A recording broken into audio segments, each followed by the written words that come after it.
and welcome to another episode of Heat Check, our penultimate episode for this series, but there is still so much to cover. We've got the draft in the books, our 3x3 teams been competing at the World Cup, the Emus are in action. So much to cover, so much happening in the world of hoops. My name is Joel Peterson. He is basketball.com.au analyst Michael Houben. Mick, good to see you. Good to see you too. It's been a big week. We had a fun weekend calling the NBL Select games. Yeah, we'll talk about that a little bit later on. We did have a fun weekend. I think we had more of a fun weekend just going through the list of team names in Japan. 55 squads across 3 divisions of basketball. And a little spoiler alert, if you're a fan of obscure team names, we've got something for you. Season finale next week. We're going to have a bit of fun on that That's topic. going to be so good. That's going to be very good indeed. Hey, some big news as we go to record today. One of the great stories in Australian basketball over the last 12 months. Harry Froling, of course, the one-punch attack. It really, had a risk to his life, let alone his basketball career. He is back in the NBL. What a story this is. This is so fantastic, and what a reward for his comeback story. He's been fantastic in the New Zealand League. He's been fantastic for the Melbourne Tigers, and now finally gets rewarded. What a better replacement for Sam Froling than to bring in his brother. Illawarra don't have a lot of bigs right now, so we could see him get back into the league and immediately have a role to play. I'm so excited for him. Yeah, so the Illawarra Hawks, the destination, and we just checked out the depth charts before we came on. Sam's injured. It's pretty much just Harry at the big man spot. That's right. Lockie Aldrich won't be back. We're going to talk about that a little bit later. Obviously got drafted. They don't have any 4s or 5s on the roster right now, so they've got a lot of slack to pick up in that regard. So a lot of minutes for you, Harry, but look, what a journey, what a story it is. So all the very best to Harry Froling, and we're pumped to see him back in NBL colours. That is for sure. He's going to do some great things with the Illawarra Hawks. The more Frolings, the better in Australian basketball, I reckon, is a good way to look at that. Some big news in the NBL over the last week. So, of course, the pre-season tournament, the NBL Blitz, it's been held on the Gold Coast the last couple of years. It is headed to Canberra, so the nation's capital, a proud basketball history. Of course, they've got the Caps there, the AIS. They've had an NBL team in the past. This is going to be really exciting. Yeah, it's cool to mix it up a little bit. As you said, we've had it in the Gold Coast the last couple of years, but this will be really fun. As you mentioned, they've got a real history. It's about 20 years. Some real history there with Cal. Absolutely. So it's going to be a lot of fun, and they really have an important place in the current landscape as well. We just had another Canberrian, I don't know what you would describe them as. Territorian, yeah. Canberran. I'll let you come up with that one. But Alex Tui joins Paddy Mills as an ACT product to the NBA. So there's plenty of talent. They love their basketball over there. I'm sure we're going to have a lot of fun with the Blitz there. So from Canberra to Mongolia, it's a trip that many have made over many years, I would imagine. Our 3x3 teams have been in Ulaanbaatar recently at the World Cup. Unfortunately, it didn't go the way that they hoped. So the men finished 10th, the women finished 5th. The men knocked out by Spain, the women knocked out by the Netherlands in a semi-final.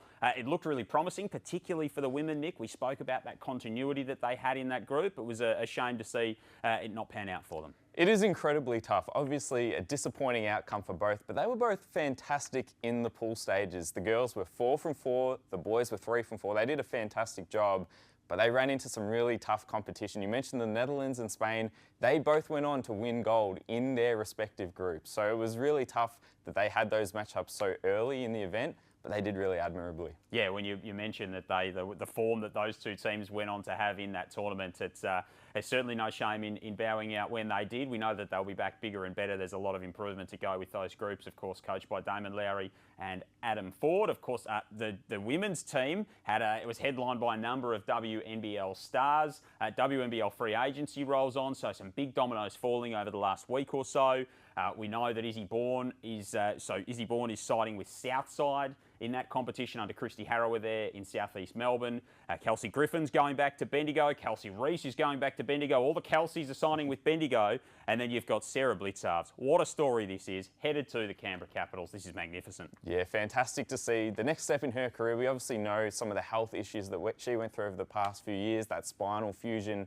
Fantastic to see her back with the Capitals. I'm sure she's going to be a massive piece for them. 2-time WNBL champion, so she adds a lot. Izzy Bourne, who's so prodigiously talented as a youngster, plying her trade in the NBL 1 at the moment. And then the GOAT in Bendigo, the greatest to ever lace them up in the WNBL. No shade on you, Christy, whatsoever. You are the best who has ever done it from Bendigo. I know that, but in the Spirit's WNBL tenure, this woman is the best player to have suited up in that roster. She was never even meant to be there. She was signed as an injury replacement for Kathleen Shear. How many titles have they won since then? It's a remarkable story. The legacy that Kelsey Griffin leaves in Bendigo is something truly special, and it is great to see her back in those colours. Yeah, absolutely. It's such an exciting free agency period as well. There's so many big names still left on the board, and we're seeing it slowly play out. Absolutely, we are. The Under-19 World Cup on is at the moment, so the Aussie Emus, Dash Daniels is over there, another Bendigo connection, so 2 ticks in the box for me today. We know that there's so many talented players going around in that squad. They played overnight against France. We'll get to that in a moment. But the story out of this tournament has been the clip that came out of their double overtime thriller against Cameroon and Amadou Saini dunking on the opposition's basket. Take a look. Looking for their first win of the tournament. Ball gets it into Saini. That's the wrong basket. It's 2 points for Australia.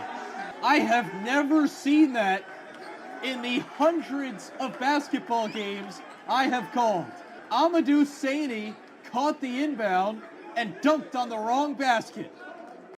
So they'd never seen that. Have you ever seen that? Not at that level. It was a bit of a stuff up. It was massive for the Australians, and to see the absolute bewilderment of all of his teammates the moment he did that, I feel a little bit bad for him. He actually had a really dominant game against the Australians as well, but it just opened the door. Alex Dickerson hit a massive shot to get us through regulation, turned into a double overtime thriller. It was an awesome game.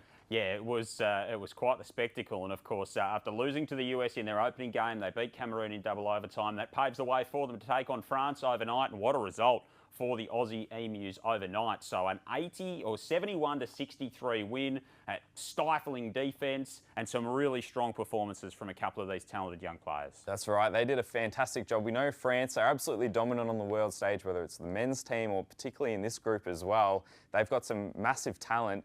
But we managed to play a fantastic defensive game on them, kept them to really low percentages. And the same names keep standing out for this Australian team. Jacob Furphy, he's on his way to Yukon. And Roman Sulifa, the guy that we love to keep an eye on as well. He's been fantastic, had some massive blocks in this one. Yes, so 7 threes for the Aussies. Jacob Furphy hit 5 of them. They were up by 13 at three-quarter time. So quarter to go, the game is dead. That's a great performance. They sit second in that group now with 5 points, so in a pretty strong position to come out of the pool stages. That's right, and it's worth noting, no one could get knocked out in this pool stage. It was all about seeding and placement for the next round. We're going to verse the Dominican Republic in the round of 16, and hopefully if we beat them, then our likely opponent is Germany. They're a really tough matchup, so they're really going to get tested. So all the best to the Emus over the next little while. We'll keep a close eye on them, and you can see all their progress at basketball.com.au. Finally, before we head to the NBA draft just gone, we want to cast an eye forward to the NBA draft coming up next year, because a couple of very talented NBL names are in the mix here. So Karim Lopez, currently mocked at number 7, the New Zealand next star who's coming back for his second season in the league, and Dash Daniels currently mocked to number 10. If he goes to my Miami Heat, that would make me a very, very happy man. So much to like about these two. First off, I think it is absolutely sensational, and we don't give enough kudos. The top 2 international players in this upcoming draft are going to be in the NBL next season. So shout out to Liam Santamaria and co in the Next Stars program. These guys are some superb talents. Now, they've been mocked for a little bit now, but obviously attention has turned to this 2026 mock now that the 25 draft has rolled over. Karim Lopez, we know what a massive season he had as a 17-year-old for the Breakers. That is really unheard of. I think he's going to take a massive leap. And then Dash Daniels. This is an absolute testament to what they see in his long-term vision. He's going to be a versatile defender. He's shooting the 3 really well, particularly in his time with Sandringham. But it is going to be a process for him. We just spoke about the under-19s. Dash has had 2 quiet games. He's had 1 really good one, but it is going to be a process. So I expect this range to sort of fluctuate throughout the next year. Question without notice. Who are you looking forward to seeing more in this NBL season? That's tough. I mean, look, we're Australian. I want to see Dash succeed. I'm really keen to see what he can achieve. But just purely in terms of what I expect out of the 2, Karim is just so fun. He was so athletic. Again, so unprecedented to see someone of that sort of age to be producing like he will. I think he's going to be one of the top talents on the Breakers next season. He's going to be so much fun. I reckon there's going to be some big dunks out of that man. No doubt about that. Of course, the NBA draft, it is in the books. And it all happened in such a hurry last week. So we had to wait till the second round, the mid part of the second round, and then 4 picks within 10 picks.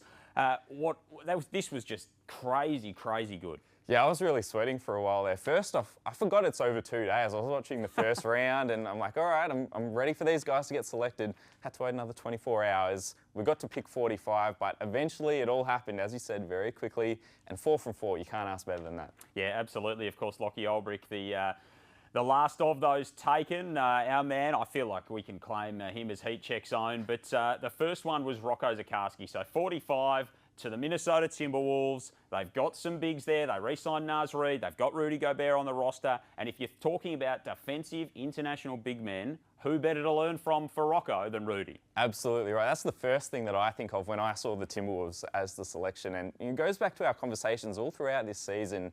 It's all about potential when you talk about the draft. He wasn't a contributor very much for the Brisbane Bullets last season, but he is someone whose upside isn't going anywhere. He, is probably one of these guys that's 2 years from 2 years away. He is definitely a long-term project. But as you said, who better learn from than the 4-time Defensive Player of the Year, someone that has excelled in drop coverage as a big man. It's the perfect person to learn off. And of course, there's another veteran presence there as well, Joe Ingles. I think to have an Australian there that is vested in the success of someone like Rocco, it really is the perfect situation. Yeah, it's a really nice landing point for him. Let's hear him speaking to the Minnesota media this week. What excites you most about joining the Minnesota Timberwolves, and what player has reached out, or what player are you most looking forward to meeting? I think the thing that excites me the most is the atmosphere and the way the team plays. Like, been lucky enough to see a couple of games, and I really enjoy watching them out there on the floor. So for me, it's just the energy and the camaraderie is sort of what I'm really excited for. And then I'm really most excited to learn from Rudy.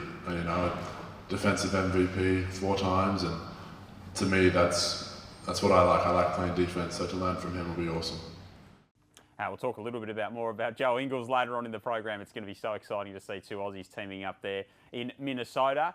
Next pick taken was Tyrese Proctor, who, of course, went through the college route at Duke. He was taken by the Cleveland Cavaliers, which is a fascinating situation. That is a team that, like Minnesota, is ready to win right about now. Did a lot of it last season, needed some wing depth, and they got it in this man. Well, usually when we think about win-now teams, we don't expect those guys that have been drafted to have an immediate impact. But I think what is significant about this, even though he slipped relative to his mock draft position, he's been given a guaranteed contract for 2 years. It's a multi-year deal, and that's a real vote of confidence from the Cavs. We're watching free agency play out right now. Ty Jerome's moving on. There is going to be some space in that guard position, and Tyrese is really well proven at the level that Duke was playing at. So I think there's a chance he could come in and play some immediate minutes. Yeah, a bit of instant impact potentially for Tyrese Proctor. And we loved this. This was the clip of him getting the phone call on draft night. Tyrese. What's up, man? What's going on? Kobe Houben from the Cavaliers. How are you? I'm great. How are you? Congratulations, man. We're excited to have you. I appreciate it. Can't wait to get to work. Where are you now? I'm in LA with my family. Okay, well, we can't wait to get you to Cleveland. I have Coach Kenny Atkinson here. He wants to say hello. Tyrese, man, congrats. Appreciate it. Man, Appreciate it, Coach. Celebrate it, man. It's incredible. We can't wait to get you here and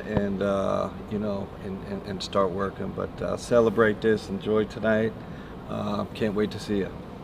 For sure. Appreciate you, Coach. All right, See you all right, soon. all right, All right, Coach. We'll be in touch with you, man. We'll get you to Cleveland as soon as possible. All right. All right. Say less. All right, man. See you guys. All right. Talk to you soon. See ya. Bye. Shortly after that, it's rumoured that Kenny Atkinson was told which end of the phone the microphone's at as well. So that conversation, so much fun for Tyrese Proctor. It's going to be great to see what he does. Alex Tui was taken 3 picks later. The Canberran out of the Sydney Kings and the Next Stars program. He is headed to one of the top franchises in the competition, the Golden State Warriors. Well, Alex Tui is a winning impact player, and he's gone to a winning organisation, the Golden State Warriors. They're clearly loving their Australians at the moment. We'll talk about that a little bit more later. But I think this is a fantastic fit for him. Now, what we're expecting from him, it's hard to say. Mike Dunleavy, their GM, spoke a little bit about what that looks like. He said it's probably not going to be an opportunity in his first year, but he doesn't think he's too far away.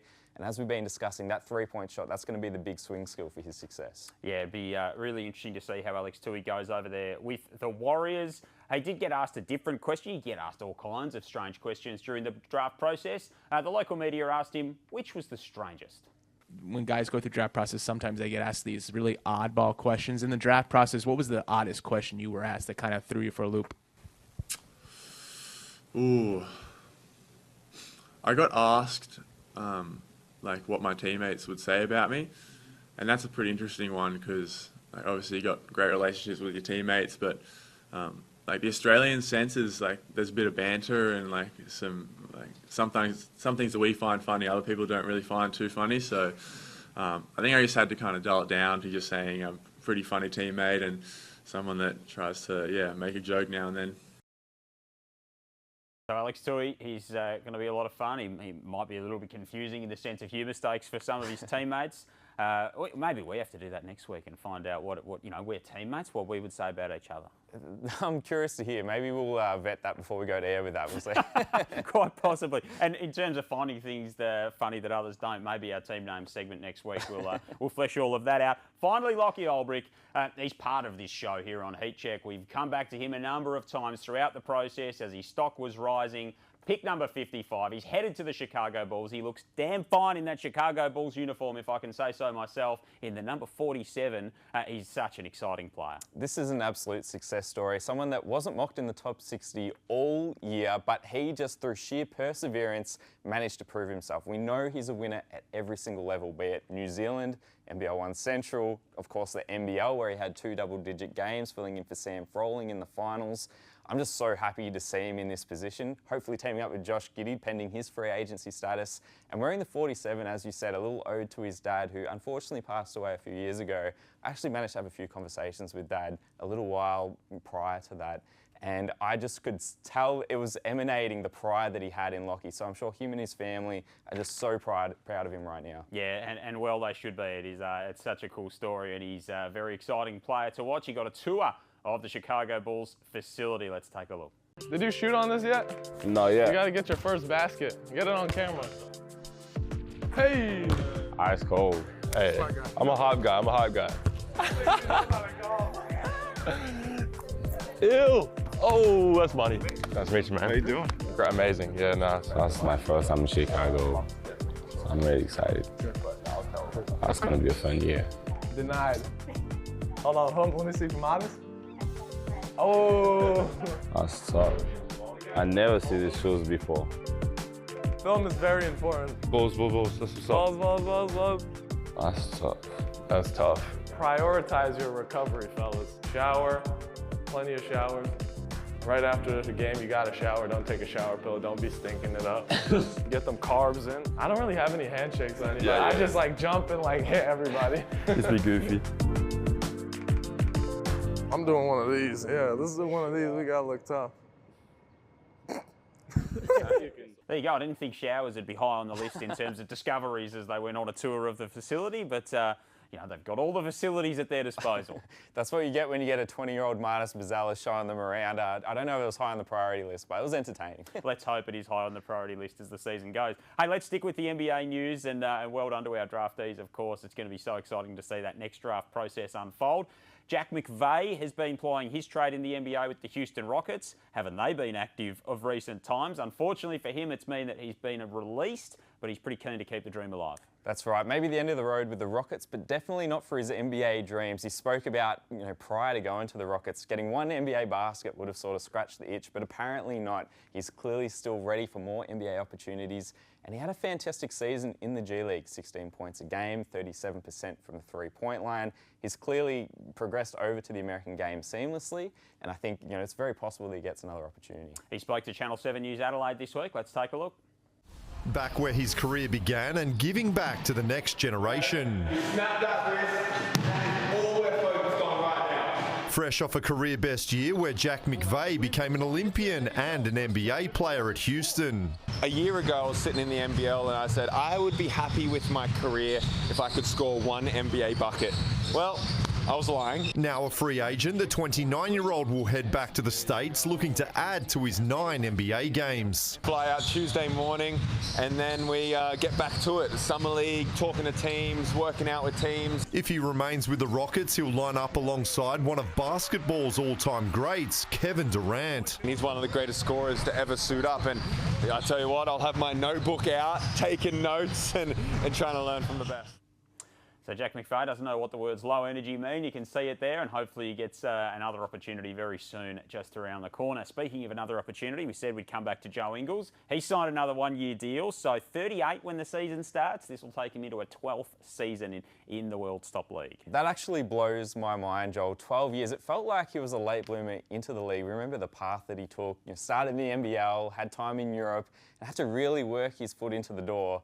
To have such a long and prosperous career is incredible. And I think maybe the days of him starting and being one of the knockdown shooters in this league may be over. We saw him play, it was his first season with less than 1,000 minutes. He actually had just over 100 this past season.